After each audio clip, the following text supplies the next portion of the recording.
ठगी पीड़ित परिवार के राष्ट्रीय संयोजक मदन लाल आज़ाद मैनपुरी पहुंचे और विभिन्न कंपनियों द्वारा भोले भाले लोगों से लोभ प्रलोभन देकर करोड़ों रुपया जमा कराया गया, जो अब कंपनी गायब है।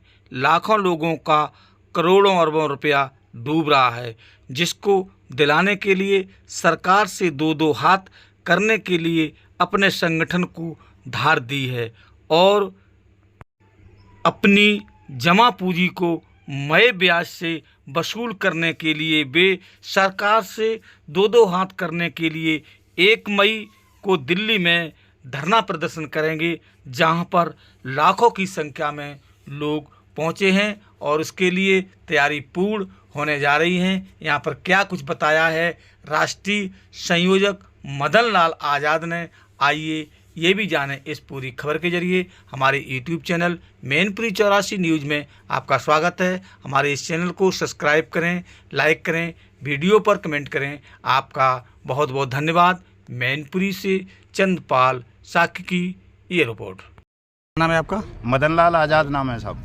आज एक संगठन का गठन किया गया है, क्या संगठन है और किस लिए इसकी तैयारी? संगठन का नहीं, संगठन तो काफ़ी पुराना है। ठगी पीड़ित जमाकर्ता परिवार तपजप नाम है हमारे संगठन का जी। और आज यहाँ जिला कार्यकारिणी भी पहले से थी हमारी, लेकिन उसको विस्तारीकरण किया गया है। कुछ नए साथियों को जिला कार्यकारिणी में पद दिए गए हैं मैनपुरी में। और कार्यक्रम तो हमारा ज्ञापन का था, चूँकि यहाँ बड़ा उत्पीड़न हो रहा है निवेशक और एजेंट दोनों का। कानून बन जाने के बाद भी सरकार पैसा वापस नहीं कर रही है लोगों का, तो इस वजह से एजेंट और निवेशक आपस में लड़ाई लड़ रहे हैं, उनके बीच गृह युद्ध छिड़ा हुआ है। तो उसको लेकर के आज डीएम साहब को ज्ञापन दिया है कि इस गृह युद्ध को रोका जाए, निवेशकों का भुगतान करें, एजेंट साथियों को सुरक्षा सम्मान का अधिकार दें और जो पहले आवेदन हो चुके हैं उन पर प्रोसीडिंग करें। जो नए प्रकरण हो रहे हैं, जो लोग अभी वंचित हैं आवेदन करने से, उनके लिए भुगतान पटलों की तहसील स्तर पर स्थापना करें और भुगतान पटल स्थापित करके सबके आवेदन लें। आखिर इसकी जरूरत क्यों पड़ गई? सर, ज़रूरत तो इसलिए पड़ गई है कि देश का जो शासन प्रशासन है हमारे देश का, वो बेईमान है, भ्रष्ट है, लापरवाह है। उसके जो अपने पॉलिटिकल फ़ायदे के जो लॉ होते हैं, एक्ट्स वगैरह या नीतियां, उनको वो तुरंत अविलंब रात के 2 बजे भी लागू कर देते हैं साहब, जिनसे उनको राजनीतिक लाभ होता है। और जो जनहित के कल्याणकारी कानून हैं उनको वो रद्दी की टोकरी में फेंक देते हैं, उन पर शासन प्रशासन ध्यान नहीं देता। तो ज़रूरत तो इसलिए है चूँकि साहब पूरा देश रसातल में जा चुका है। 50 करोड़ से ज़्यादा लोग ठगी का शिकार बन चुके हैं। मैं समझता हूँ देश में कोई ऐसा व्यक्ति नहीं होगा जो कभी न कभी कहीं न कहीं ठगी का शिकार ना हुआ हो। वो अलग बात है कि कुछ 3% लोग ऐसे हैं कि साहब उनको मैंने ठग लिया तो उन्होंने और 10 को और ठग लिया, तो उन्हें फील नहीं होता कि मेरे साथ भी ठगी हुई है। ऐसे केवल 3 लाख लोग, 3% लोग हैं देश में। बाकी 97% जनता ठगी जा चुकी है। संत महात्मा ठगे जा रहे हैं, मौलाना उलेमा ठगे जा रहे हैं, नेता ठगे जा रहे हैं, जज ठगे जा रहे हैं, वकील ठगे जा रहे हैं, पत्रकार ठगे जा रहे हैं।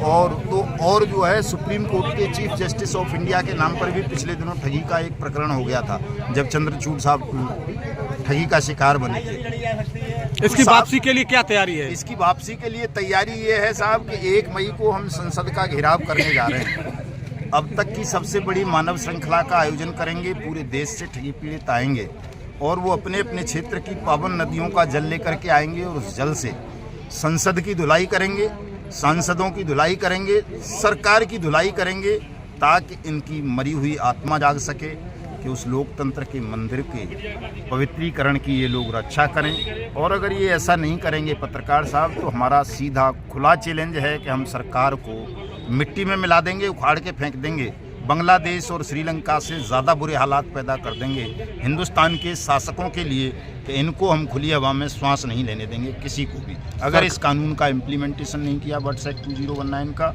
और लोगों का भुगतान नहीं किया। अगर आप आंदोलन करेंगे, सब करेंगे, सरकार गिरफ्तारी करेगी, तब क्या करेंगे आप? सरकार गिरफ्तारी करे चाहे गोली मार दे, वो जेल जिल्लत मौत तीनों के लिए हम तैयार हैं। लेकिन चूँकि हम सत्य और न्याय के लिए लड़ रहे हैं, ईश्वरीय काम है, तो सरकार में इतनी सामर्थ्य नहीं है कि वो हमें गिरफ्तार कर सके, गोली मार सके। सरकार से क्या और उम्मीद अगर है? वो समझती है सरकार की इतनी सामर्थ्य उसमें है तो करके देख ले। क्या उम्मीद है सरकार से? सरकार को मिट्टी में मिलाना पड़ेगा साहब। ये उम्मीद दिख रही है कि अगर मानना होता तो अब तक मान जाता। 6 महीने से हम चिल्ला रहे हैं कि भाई 30 अप्रैल से पहले पहले भुगतान कर दो, नहीं किया है, वह 8 दिन में कैसे कर देगी। तो जाहिर सी बात है सरकार के सिर पर शनिदेव सवार हैं, अहंकार सवार है, वो मिट्टी में मिलना चाहती है। तो हस्तिनापुर के राजकुमार दुर्योधन की तरह उससे पांडवों श्री कृष्ण ने कहा था ना कि यार 5 गाम ही दे दे, इंद्रप्रस्थ नहीं दे रहा, तो वो कहा नहीं दे रहा, स्वयं की नौक के बराबर भी नहीं दे रहा। तो हमने भी सरकार को कहा, ये प्रस्ताव दिया कि आपने 2 से 3 गुना धन वापसी का कानून बनाया है, आप 2 से 3 गुना नहीं दे सकते तो कम से कम देश के लोगों का मूलधन वापस कर दो। सरकार मूलधन वापस करने में भी असमर्थ रही है, इसलिए अब सीधा सीधा संकेत ये मिल रहा है साहब कि सरकार को जाना होगा, मिट्टी में मिलना होगा बिना किसी इलेक्शन के। जनता मिलाएगी मिट्टी में, जैसे बांग्लादेश की जनता ने, श्रीलंका की जनता ने अपने देश की सरकारों को मिट्टी में मिला दिया बिना किसी चुनाव के। वही हिंदुस्तान में होने जा रहा है। आप देखेंगे पूरा देश, सारी दुनिया देखेगी 1 मई।